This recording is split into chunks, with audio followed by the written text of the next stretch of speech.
Moi c'est Chloé. Moi c'est David. Nous allons vous présenter un des projets de l'option cinéma audiovisuel du lycée Léo Ferry de Gourdon.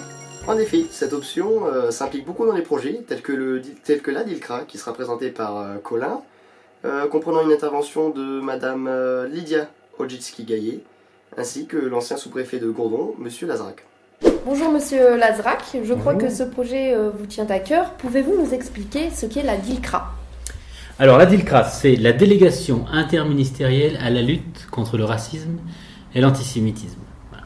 Donc elle a été créée en 2012 et son objectif c'est d'animer, de coordonner, mais également de concevoir toutes les politiques publiques. Alors là, une politique publique, c'est une action menée par des collectivités ou par l'État en vue d'un objectif précis qui est la lutte contre le racisme et l'antisémitisme en l'occurrence. Et bien maintenant, je vais aller retrouver Colin pour une de ses interviews.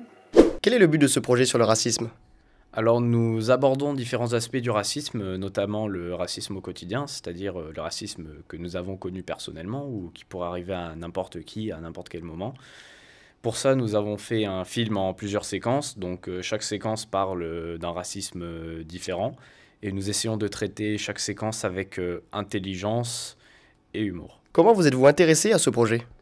Alors nous avons répondu à l'appel au projet de la DILCRA, donc la délégation ministérielle pour la lutte contre les discriminations. C'est donc à partir de ce projet que nous avons décidé de lancer un film sur le racisme. Jugez-vous utile de faire des courts-métrages sur ce genre de sujet ? Oui, bien sûr, parce que les gens qui vont regarder ce film donc, vont se remettre en question sur leurs actes et donc vont repenser à, par exemple, quand ils parlent à leurs amis, est-ce que ce qu'ils font est blessant ? Par exemple, comme dans notre film, notre séquence est raciste, le personnage se demande si ses actions font vraiment mal à son ami parce que lui n'a pas conscience de ce mal. Et donc, ce qui porte à la réflexion, est-ce que je blesse mon ami ou pas ? Et c'est pour ça que je pense qu'il faut réaliser ce genre de film. Naturalisés à partir du 10 août 1927, perdent la nationalité française. Donc ils sont considérés comme des étrangers et donc beaucoup plus vulnérables encore que les juifs français. On verra qu'après il y aura un mélange de tout et qu'il n'y aura plus de différence entre les uns et les autres.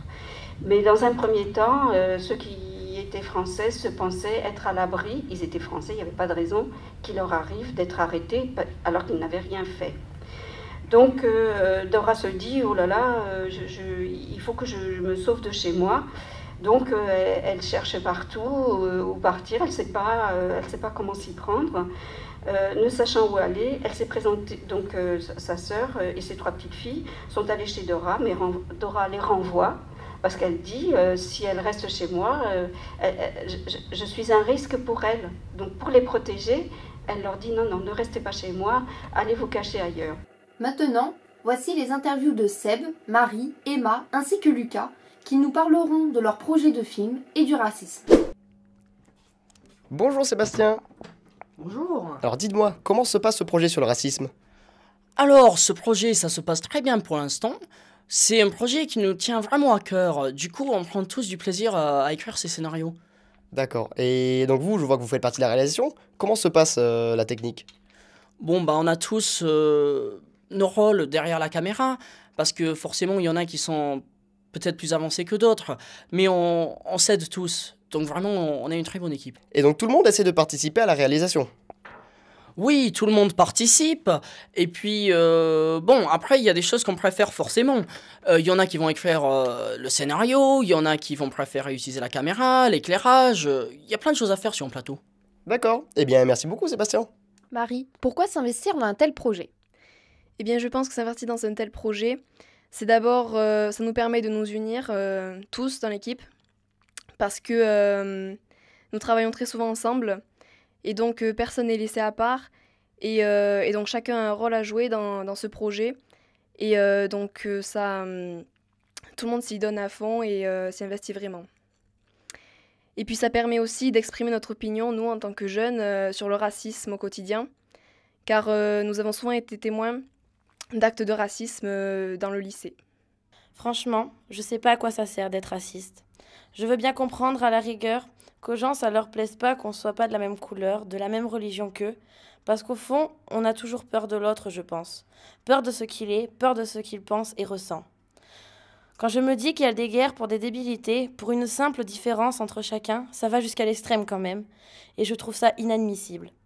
D'accord, on est différents, d'ailleurs on est tous différents. Mais si on est sur cette terre, c'est pas pour être comme des moutons ou des robots, à se suivre, à faire les mêmes choses et à être la copie conforme de l'autre. Si on est sur cette terre, c'est pour avoir notre propre liberté et nos opinions, mais pas obligatoirement l'imposer à son prochain. Pourquoi as-tu accepté de jouer un rôle dans ce projet ? J'ai accepté de jouer un rôle dans un film qui traite du racisme, tout simplement parce qu'en ce moment, en France et dans le monde, il y a une montée des idées racistes. On peut prendre comme exemple les actes racistes suite aux attentats de l'an dernier, donc où ils ont vandalisé des mosquées, ils ont agressé des musulmans. Et donc ce rôle, c'est une façon pour moi de lutter contre la montée de ces idées-là. On voit un grand métissage maintenant des populations. Pourquoi crois-tu que le racisme puisse encore exister ? Parce qu'il y aura toujours des gens qui seront... certes, ils seront issus de métissage, mais ils auront toujours des idées derrière la tête, venant par exemple des médias, venant de tout, des politiques, même d'autres gens qui connaissent, par exemple leurs grands-parents ou d'autres entourages. Ou même la crainte personnelle de se dire les terroristes, c'était des musulmans. Peut-être que mon voisin musulman, c'est aussi un terroriste. Donc ils font vite l'amalgame et ils tombent dans la peur et le racisme. Et voilà, restez au courant de toutes les activités de l'option cinéma du lycée Léo Ferré de Gourdon. Les diffusions des films seront en juin, donc rendez-vous là-bas. À bientôt.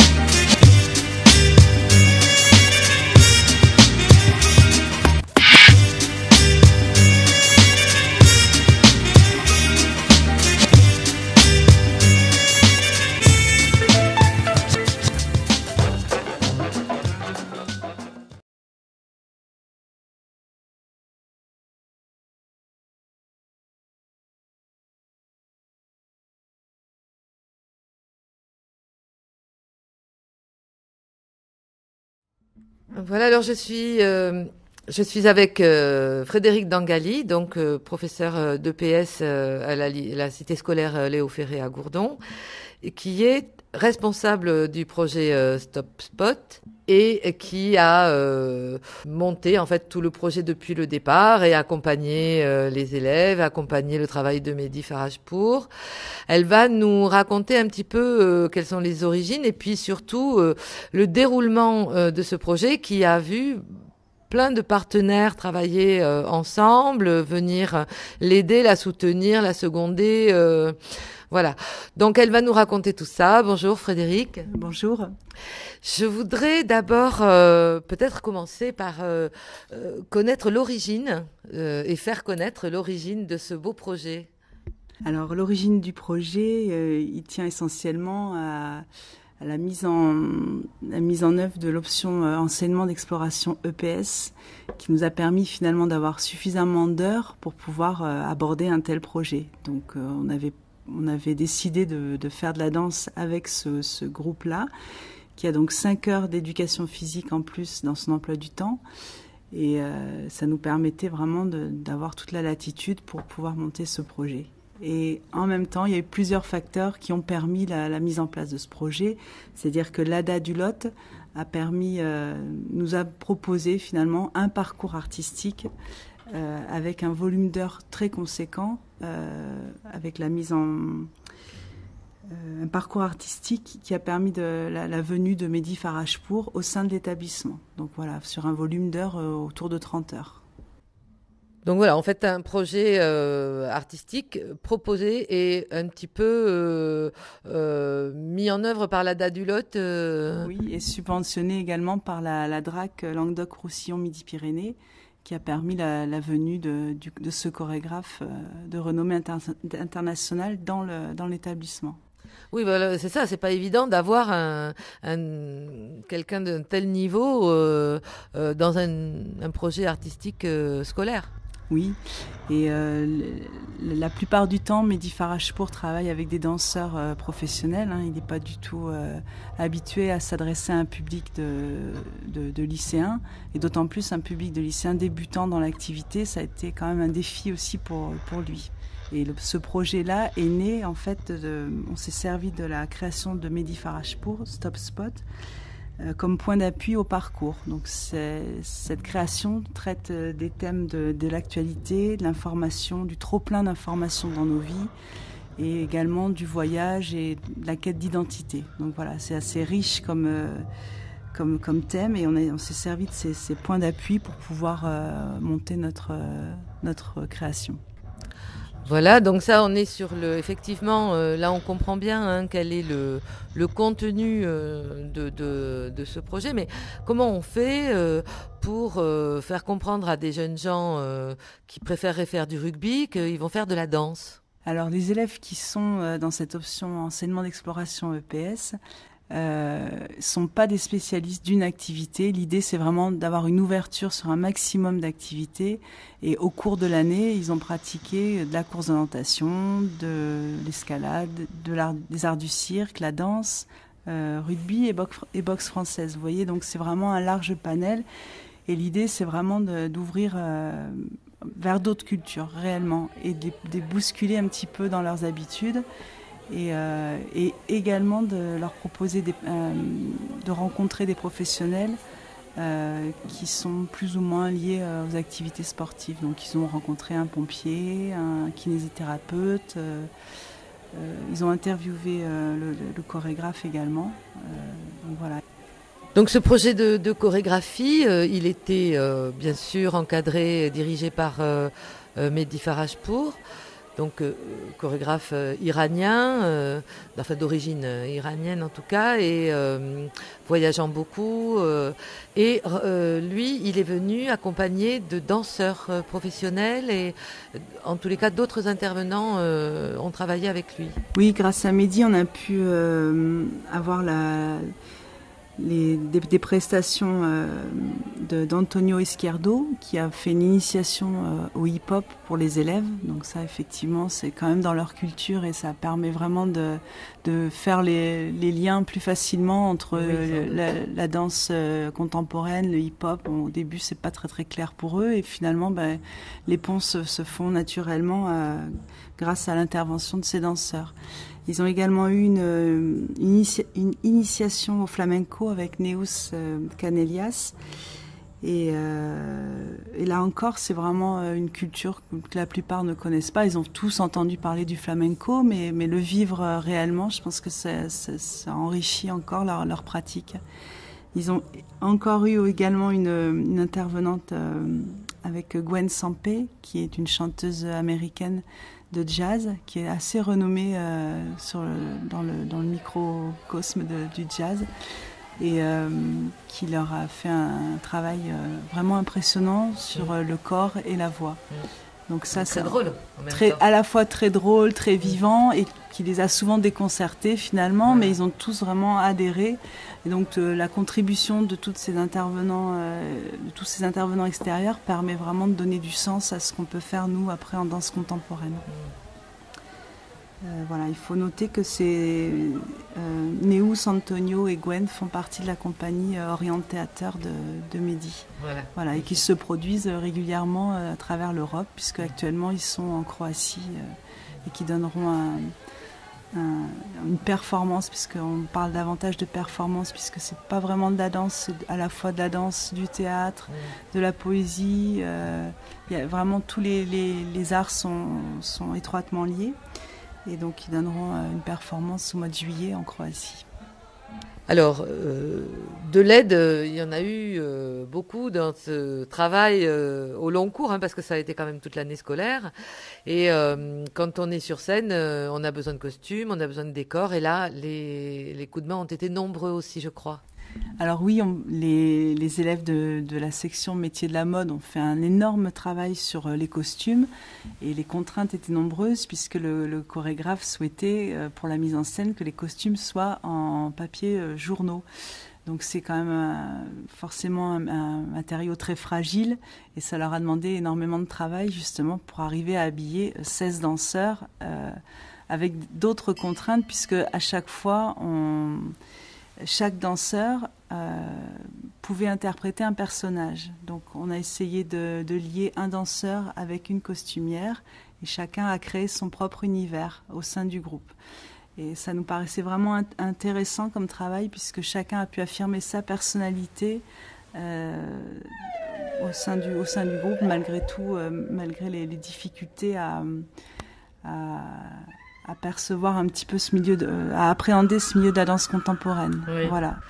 Il y a également eu des décors qui ont été réalisés par l'ensemble des collégiens avec Madame Vignal-Smoussi, qui est professeure en arts plastiques, dans lesquels ils ont créé en fait de grands panneaux sur lesquels ils ont collé des images. Et l'idée, c'était de reprendre un petit peu le thème de Stop Spot, le thème de la gare, avec les journaux, les images qui traînent un petit peu par terre, qui viennent se coller au sol. Bon, voilà, c'était reprendre ce même thème-là. Et comment se sent alors le professeur que vous êtes parce que vous êtes quand même sorti un peu des rails du prof traditionnel dans une classe, etc. Même si en EPS, on n'est pas dans une classe, mais on est quand même avec un groupe d'élèves. Et là, c'était différent. Comment on se sent quand on a fait ça? Fatigué? Oui, évidemment, mais alors très très satisfaite aussi. C'est un grand bonheur de voir que déjà, d'une part, on a tenu le challenge, on a réussi et c'était un beau spectacle à l'arrivée. Et moi, ce qui vraiment me tient vraiment à cœur, c'est de voir la transformation des comportements et de certains élèves. Enfin, vraiment, c'est flagrant. Ils ont pris beaucoup d'aisance. Ils ont pris du plaisir à être sur scène. Voilà, très bien. Eh bien, merci beaucoup. Et on vous souhaite une longue route et une belle route avec votre enseignement d'exploration EPS au lycée Léo Ferré de Gourdon. Merci beaucoup.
Donc il est dans un camp de prisonniers politiques à Beaujeu.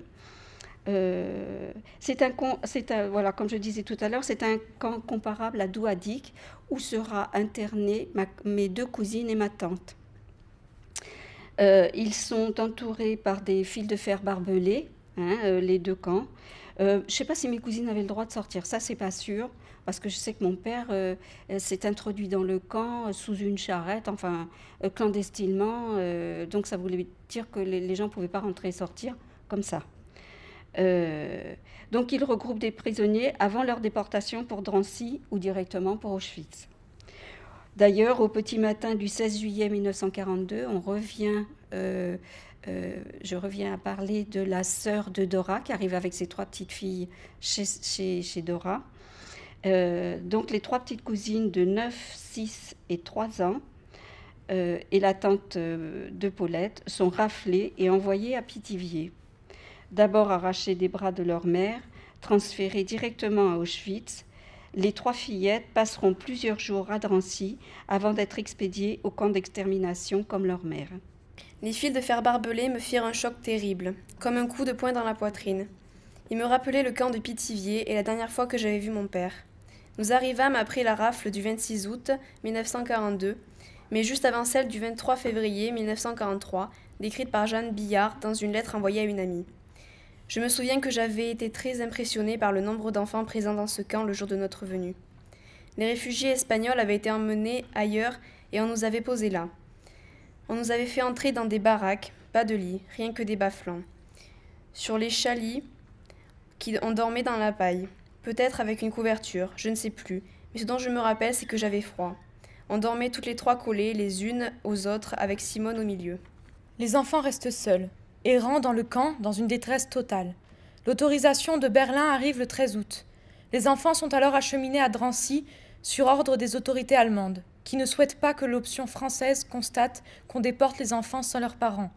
Les 15 et 22 août pour ceux de Pithiviers et les 19 et 25 août pour ceux de Bonne-la-Rolande. Puis, jusqu'à la fin du mois d'août, ils sont déportés par convois successifs vers Auschwitz, où ils sont tous exterminés. Camp et lieu d'internement en région centre. Des autobus arrivent. Nous en sortons des petits êtres dans un état inimaginable. Une nuée d'insectes nous environne, ainsi qu'une odeur terrible. Ils ont mis des jours et des nuits pour venir de Pithiviers par wagon plombé. 90 par wagon, avec une femme qui, en général, a 2, 3, 4 gosses à elle dans le tas. Ils ont de 15 mois à 13 ans. Leur état de saleté est indescriptible. Les 3/4 sont remplis de plaies suppurantes. Impétigo. Il y aurait tant à faire pour eux, mais nous ne disposons de rien, malgré le dévouement incomparable de notre chef de camp, le commandant Cohn. Immédiatement, nous organisons des douches. Pour 1000 enfants, nous disposons de 4 serviettes, et encore avec difficulté. Par groupe, nous emmenons ces enfants aux douches. Une fois nus, ils sont encore plus effrayants. Ils sont tous d'une maigreur terrible et vraiment presque tous ont des plaies. Il va falloir essuyer les seins avec une serviette et les autres presque toujours avec la même toute souillée. Notre cœur se serre. Témoignage d'Odette Daltroff, Baticle, qui, internée à Drancy, eut à s'occuper des enfants. Dans la deuxième moitié d'août, on les amena à Drancy en convoi de 1000, mêlés à 200 grandes personnes étrangères prises parmi les détenus. Voici ce à quoi l'auteur de ces lignes a assisté à l'époque, à qui il a été amené à évoquer lors de sa déposition devant le tribunal de Jérusalem en sa qualité de témoin français de l'accusation au procès Eichmann. Dans l'escalier, les plus grands prenaient sur leurs bras les plus petits et, essoufflés, les montaient au 4e étage. Là, ils restaient les uns à côté des autres, comme un petit troupeau apeuré, hésitant longtemps avant de s'asseoir sur les matelas d'une saleté repoussante. La plupart ne savaient plus où étaient leurs bagages. Les petits nombres de ceux qui avaient eu la présence d'esprit de les prendre à la descente des autobus restaient embarrassés de leurs baluchons dans la cour et, quand le déchargement fut terminé, les enfants descendirent dans la cour pour chercher leurs biens. Ces petits paquets sans nom étaient vraiment difficiles à reconnaître et pendant longtemps les enfants de 4, 5, 6 ans se promenaient parmi eux, croyant à chaque instant retrouver le leur. Après de nombreuses tentatives infructueuses, ils abandonnaient la partie et restaient dans la cour, ne sachant que faire. Ceux à qui voulaient remonter dans les chambres, souvent ne savaient plus à laquelle ils appartenaient. Alors, très poliment, d'une voix douce et suppliante, ils disaient « Monsieur, je ne sais pas où est restée ma petite sœur. Peut-être a-t-elle peur de rester toute seule ?» Alors, on prenait par la main des plus grands, on prenait sur les bras les petits et on les promenait à travers les chambrées des 3 escaliers différents jusqu'à ce qu'on ait retrouvé la petite sœur ou le petit frère. La réunion était alors d'une tendresse dont seuls les enfants, dans le malheur, ont le secret. Quand mon grand-père est arrivé à Beaujeu, mon père, qui était dans la résistance, insiste pour venir le libérer. Mais mon grand-père ne veut pas que son fils risque sa vie pour lui, donc refuse catégoriquement que son fils risque sa vie pour lui. Et ça va être terrible pour mon père parce qu'il ne s'en remettra jamais. Et je vous assure que moi qui suis la génération qui suit, c'est difficile de vivre avec quelqu'un qui déprime à longueur de temps. Toutefois, mon père sortira mes petites cousines du camp de Douadik, la veille de leur transfert pour Auschwitz. Il les installera chez lui à Lyon, en zone libre, alors que leur logement d'une pièce héberge déjà 7 personnes. Ensuite, il les mettra à l'abri. Voilà, donc mon père faisait des actions de résistants et ça commençait à chauffer. Et donc, à ce moment-là, il a contacté un réseau qui mettait les enfants à l'abri, qui cachait les enfants. Et là, donc, elles ont été cachées dans l'appartement privé de la directrice d'un orphelinat qui accueillait 100 enfants.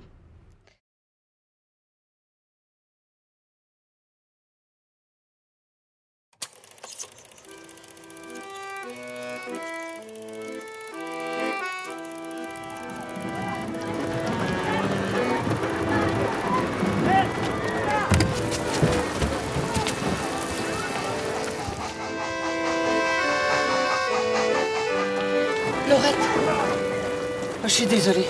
Vous arrivez au pire moment. Les gardiens sont passés dans les baraques avec des listes. Ils font partir tout le monde. Où les emmènent où? L'îlot spécial. Mon mari était chez un copain et le lendemain, on nous a emmenés à la prison Saint-Michel. Et c'est ce jour-là que mon père a été arrêté et mené au camp de Noé.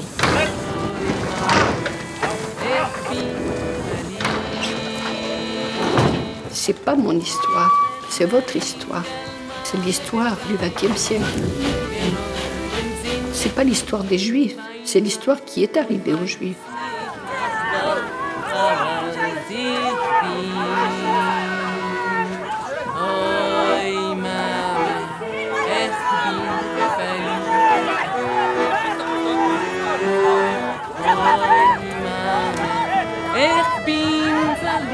Il faut faire circuler un texte.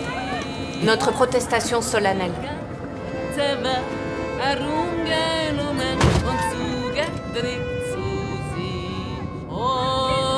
Hitler les avait expulsés, la France les a rendus à Hitler. C'est...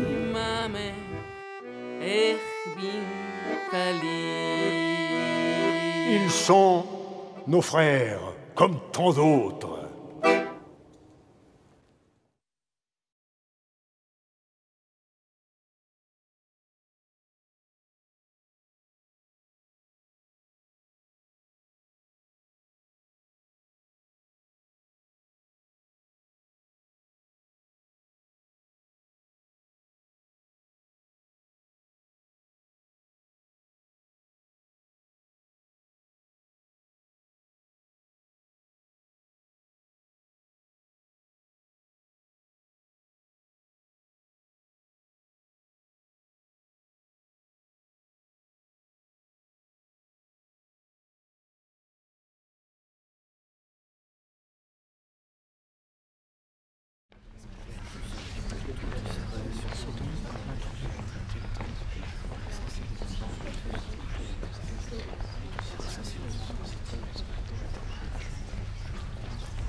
L'essentiel est de se rendre capable de respecter l'altérité d'autrui.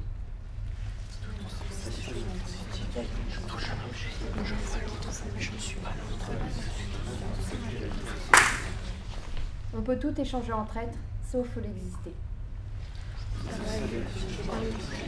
Par le travail en commun, par la je suis perçu par toutes ces relations.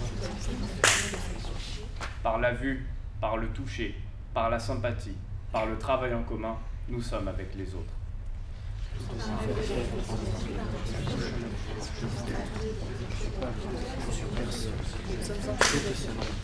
L'autre n'est pas un être que nous rencontrons, qui nous menace ou qui veut s'emparer de nous.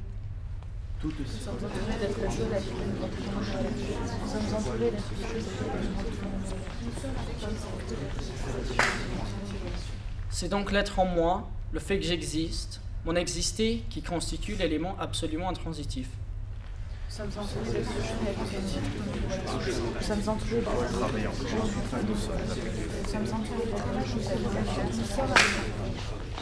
Nous sommes entourés d'êtres et de choses avec lesquels nous entretenons des relations. Nous sommes entourés d'êtres et de choses avec lesquels nous entretenons des relations. Toutes ces relations sont transitives. Le fait de réfracter notre pouvoir n'est pas une plus grande puissance que la nôtre. Toutes ces relations sont transitives. Je touche un objet, je vois l'autre, je suis pas l'autre. Toutes ces relations sont transitives. Par la vue, par le toucher, par la sympathie, par le travail en commun, nous sommes avec les autres. Toutes ces relations sont transitives. Je touche un objet, je vois l'autre, mais je ne suis pas l'autre. Je suis tout seul. Toutes ces relations sont transitives. Toutes ces relations sont transitives. Je touche un objet, je vois l'autre, mais je ne suis pas l'autre. Je suis tout seul. Toutes ces relations sont transitives.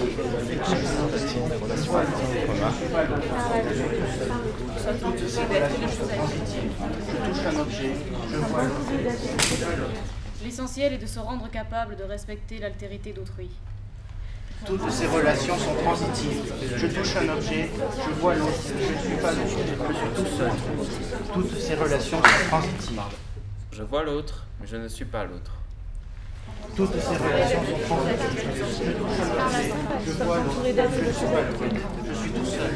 Toutes ces relations sont transitives. Par la vue, par le toucher, par la sympathie, par le travail en commun, nous sommes avec les autres. Toutes ces relations sont transitives. Je touche un objet, je vois l'autre, mais je ne suis pas l'autre. Je suis tout seul. Toutes ces relations sont transitives. Je touche un objet, je vois l'autre, mais je ne suis pas l'autre. Nous sommes entourés d'êtres et de choses avec lesquels nous entretenons des relations. Toutes ces relations sont transitives. Je touche un objet, je vois l'autre, mais je ne suis pas l'autre. Toutes ces relations sont transitives. Je touche un objet, je vois l'autre. En quoi consiste l'acuité de la solitude? Il est banal de dire que nous n'existons jamais au singulier. Toutes ces relations sont transitives. Je touche un objet, je vois l'autre, je ne suis pas l'autre. Je touche un objet, je vois l'autre. La sympathie, par le travail en commun. Toutes ces relations sont transitives. Je touche un objet, je vois l'autre, je ne suis pas l'autre. Toutes ces relations sont transitives. Je touche un objet, je vois l'autre. C'est ton tête, moi l'autre, je ne suis pas l'autre. Les relations.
Regardez votre livre, page 222, 223, et vous allez vous intéresser au document 1, s'il vous plaît, le discours de Thérouanne de Méricourt dans un club politique féminin.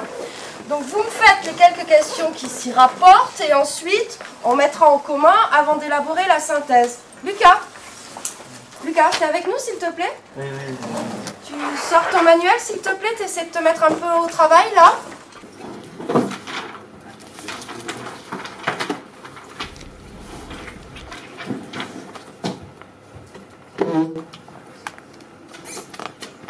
Du coup, on fait quoi si on n'a pas de livre en fait?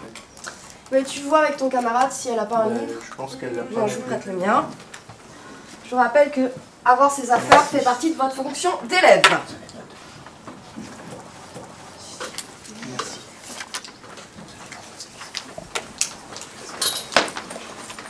Lucas, allez, le texte. Super ennuyant. Salut Lucas. Je suis vraiment inquiète pour Lucas. Ouais, moi aussi. Mais quelqu'un a essayé de lui parler. Ouais, moi j'ai essayé, mais il détourne toujours le sujet. Il faut qu'on y aille tous les trois. Ouais. Grave. On y va.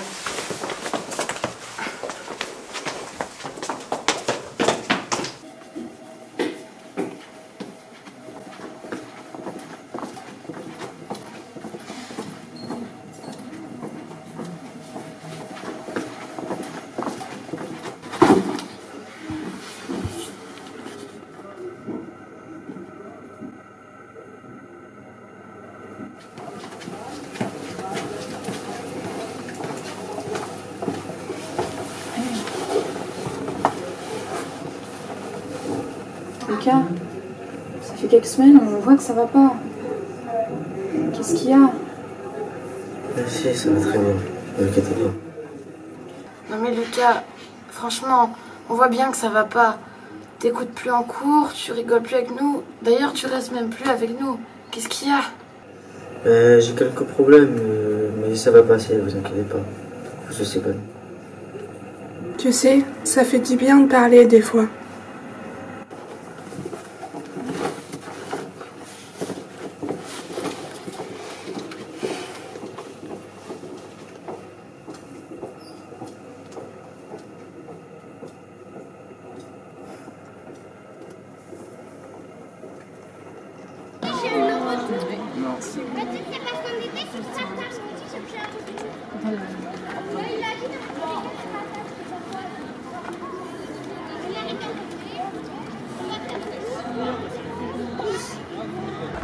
Qu'est-ce qu'il y a? On voit bien que ça va pas. Tu peux nous le dire, non? Non, mais ça va très bien, ne t'inquiète pas pour moi. Ça fait assez longtemps qu'on se connaît pour que tu me dises qu'est-ce que t'as, non? Ouais. En fait, en ce moment, il y a des gens qui me taquinent sur ma couleur de peau. Ils le savent pas forcément, mais bon, moi au fond, ça me blesse, quoi, ça me touche. Quoi? Et pourquoi ils font ça? C'est débile. Et puis ça s'appelle du racisme. Ouais, on peut faire ça comme ça, mais bon, en ce moment, ils ont un peu arrêté. On peut dire que ça va de mieux en mieux, quoi. Mais n'en parle à personne, s'il te plaît. J'ai pas envie que ça se sache dans tout le lycée.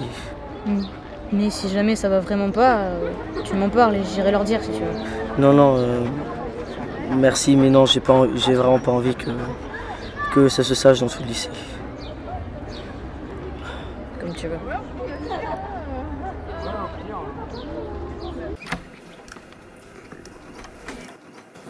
Au revoir. Au revoir. Au revoir. Bon, et du coup, tu t'habilles comment pour demain? Au revoir. Eh, négro! Au revoir. Non mais vous, franchement, t'as pas l'impression que ça lui fait du mal ce que tu lui dis? Non mais, quel abruti!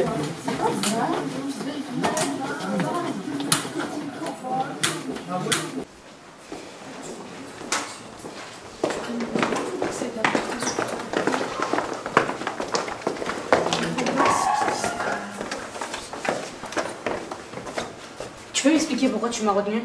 Non, mais je veux pas vous mêler à ça. Hugo, il a rien fait. Rien fait? Tu vois bien dans quel état ça te met cette situation? Mais il a rien fait, je te dis. J'aimerais juste qu'on arrête d'en parler. Je vous dis, je vais bien.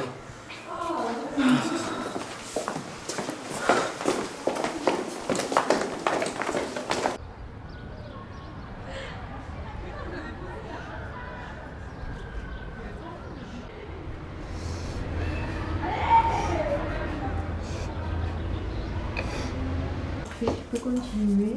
Tu fais le suivant. Ça va. Ici.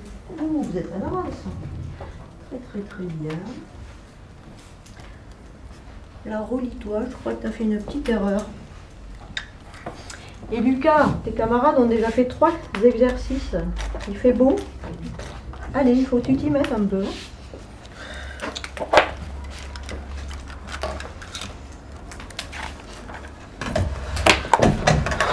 Mais Lucas.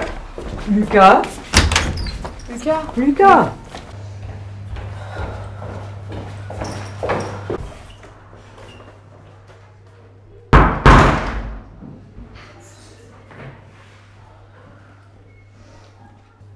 Lucas, t'es là?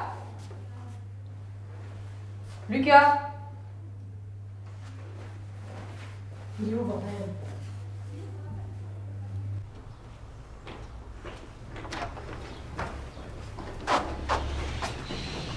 Alors? Je l'ai pas vu. Moi non plus là-haut, enfin nous non plus là-haut, on l'a pas trouvé. Hein. Moi j'ai regardé dehors et dans le self à midi aussi, j'ai regardé mais rien du tout.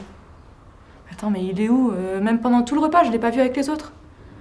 T'as regardé dans le couloir? Que ce matin. Non, mais on va vérifier. Ouais.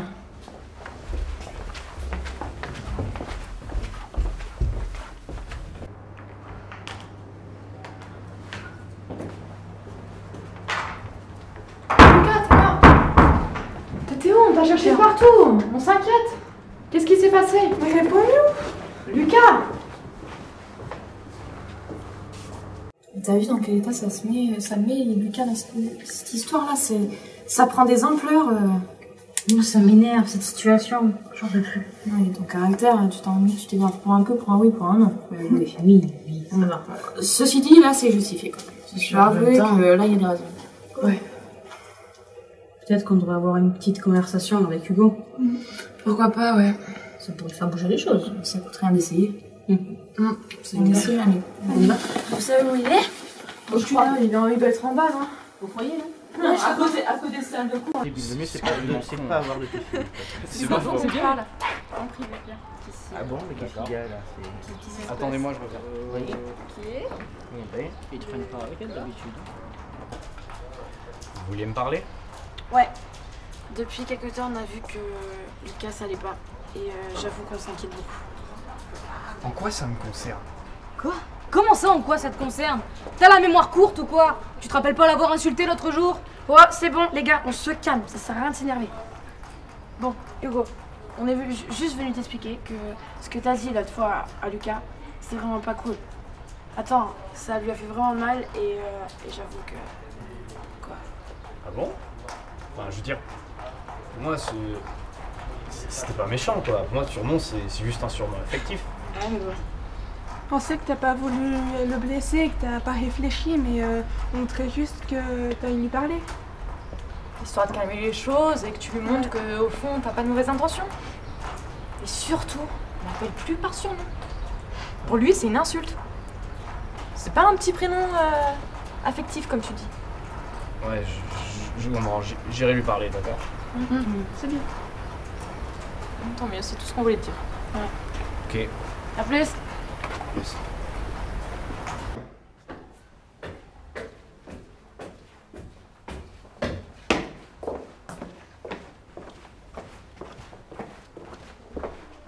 Calme. C'est bon, Hugo, fous-moi la paix.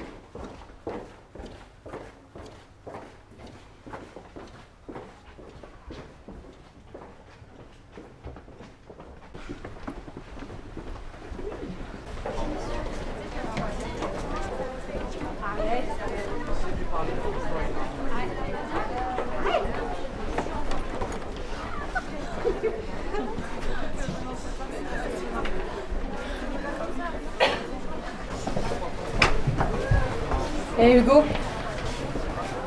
Quoi encore? Dis, comment ça s'est passé avec Lucas? Sache que je suis allé lui parler et qu'il m'a renvoyé bouler. Quoi? C'est n'importe quoi. Je suis sûre encore que tu racontes des conneries. Lucas, il aurait jamais fait ça. J'avoue que venant de sa part, c'est assez étonnant. Il est pas agressif. Enfin, du moins, c'est pas son genre. Si tu ne me crois pas, va lui demander. Mais ne compte plus sur moi pour faire des efforts s'ils sont reçus comme ça.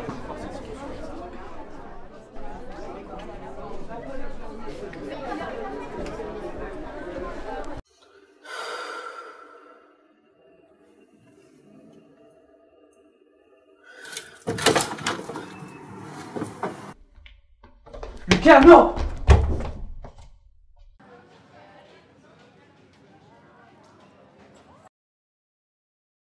J'en ai marre qu'on m'emmerde avec ma couleur de peau. Mais bon, toi tu peux pas comprendre ce que ça fait d'être rejeté et d'être traité différemment par les autres et de se sentir différent.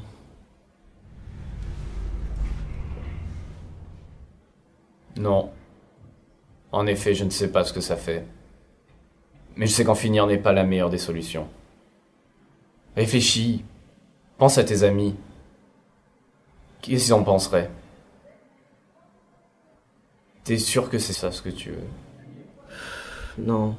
Non, tu ne veux pas ça, non. Tu vaux bien mieux que ça. Et puis, t'as de la chance. Quoi? De la chance? Oui. Tu as de vrais amis. Elles sont venues me voir. Elles m'ont raconté tous tes problèmes. C'est grâce à elles si je sais tout. C'est ça que je voulais te dire ce matin. Ah oui? Oui. Quand je t'appelais négro, c'est pas méchant, moi c'était un surnom. J'avais pas envie de te faire pleurer. Bon. J'ai compris. Et je vais t'aider à défendre face à tous ces abrutis. Enfin ce matin, tu n'es pas un bel abruti. T'es vraiment con. Mais bon, cette histoire restera entre nous. Hein. Oui, bien sûr.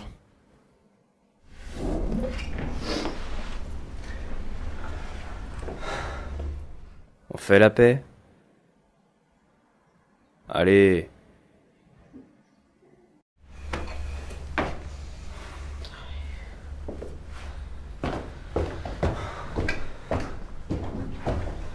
Dis-moi, Jolène est aussi violente qu'elle en a l'air.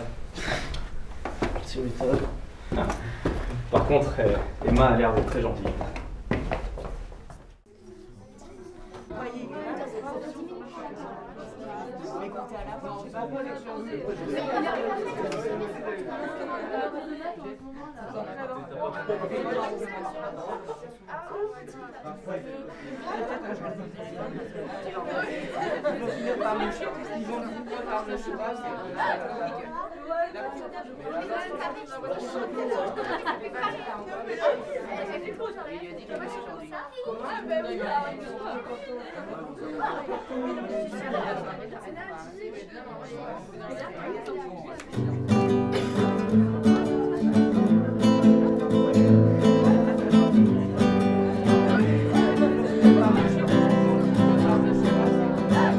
Assez de coups et de violence, pensez à votre descendance. Peu importe sans quoi l'on croit, nous avons tous les mêmes droits.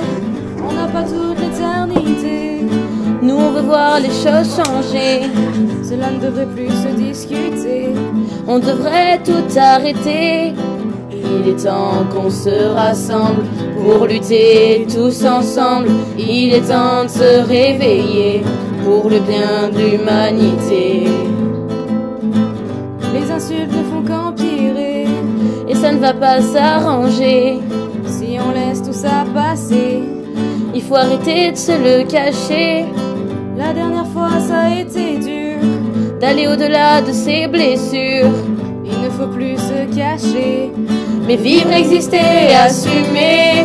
Il est temps qu'on se rassemble pour lutter tous ensemble. Il est temps de se réveiller pour le bien de l'humanité. Il est temps qu'on se rassemble pour lutter tous ensemble. Il est temps de se réveiller pour le bien de l'humanité. Pour le bien de l'humanité.